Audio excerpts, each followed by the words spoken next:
Okay, so here we are. This is checkpoint 6, the start of leg 4, the final leg if you're doing the 100k from here back to Anglesea.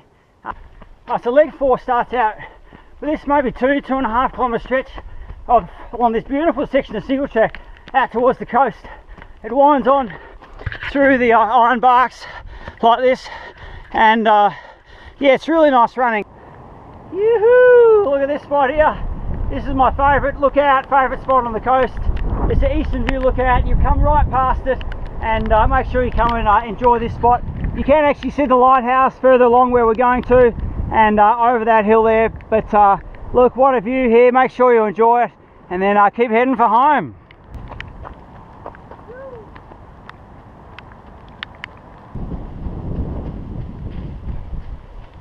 So after running through the streets of Moggs Creek on that nice dirt road there, old coach road, about the 5 kilometre mark, we'll turn off here for what is probably the biggest and almost the only climb of leg 4.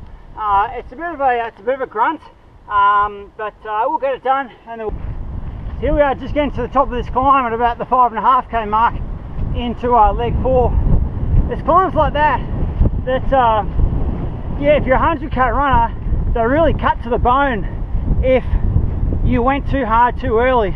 You know, we've spoken a lot about checkpoint leg 1 and leg 2, just running conservatively, running easy, and if you did, then things like that don't kill you. So again, I'd race conservatively to about the 60 kilometre mark, just when you start the Currawong Falls circuit, and then you should have enough in the tank to be able to get through things like this, you know, pretty comfortably. So after that climb, you wind through a few back roads and streets of the Fairhaven township, and then you come to the second bridge of the Surf Coast Century course that you've got to go underneath.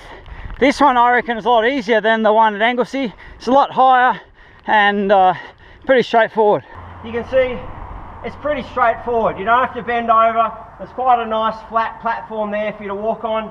You can use your hands and so forth there, and then you're on, and checkpoint 7 is just around the corner at the 86 kilometre mark. So here we are, this is checkpoint 7 at the 86 kilometre mark. Getting closer now. There's plenty of food and plenty of volunteer love handed out here. Toilets, easy access. Support crews can come and see you here as well. And then we're going to continue on towards the lighthouse this way. Oh, we're getting close to the lighthouse now.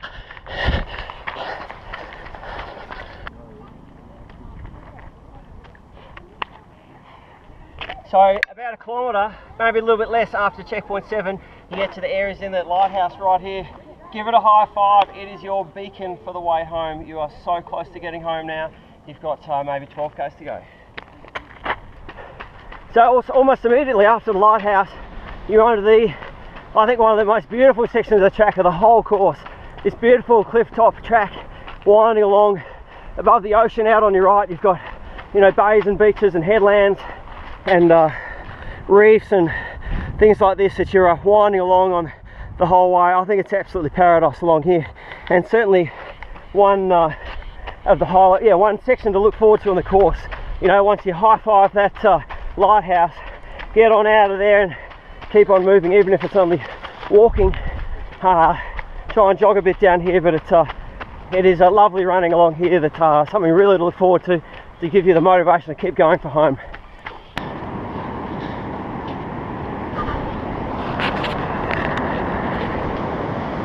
It's about the 13 kilometre mark thereabouts.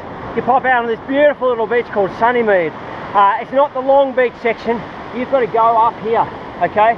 100% don't miss that turn. You don't want to keep going down there, okay? You're looking for this turn off. There's a big arrow, there's lights here, often glow sticks up here, and continue along the coastal track.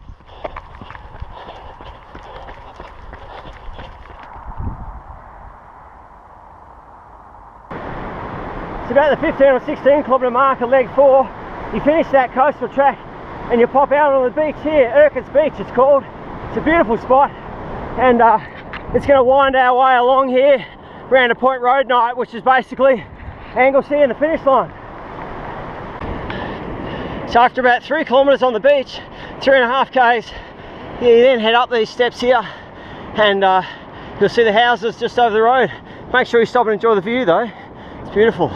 After leaving the beach, up those stairs, you go along a short section of dirt road past some of the Point Road Night houses, and then you're back onto the Surf Coast Walk from Point Road Night just behind us, back up behind the Surf Lifesaving Club.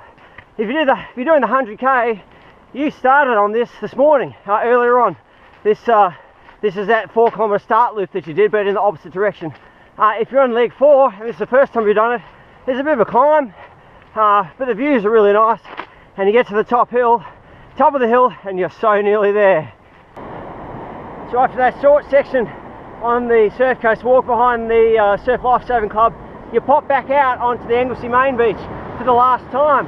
This is where we started the race all those hours ago, back right where I'm standing now, and now we are within spitting distance of the finish line. All we got to do is go around here and run the last kilometre beside the river into the finish line.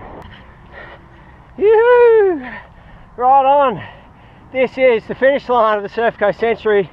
Oh well, and the end of leg 4. So congratulations if you're a solo runner, you've done the whole thing. Whether you're in on sunset, well into darkness, or earlier on, you're a bloody champion. 100k's, ka-tick. If you're a team runner, awesome. Leg 4, I gotta say, my personal favourite. Out of all of the 4 legs, I reckon number 4 is the most seen. It's got the most variety, from the single track to the lookout to the cliff top tracks to the beach. It's magical running, leg 4. They're all magical. But either way, thank you for your participation in the Surf Coast Century. I'll be there at the finish line to give you high fives and medals and all that kind of stuff. But you're a champion. Well done. Time for a beer.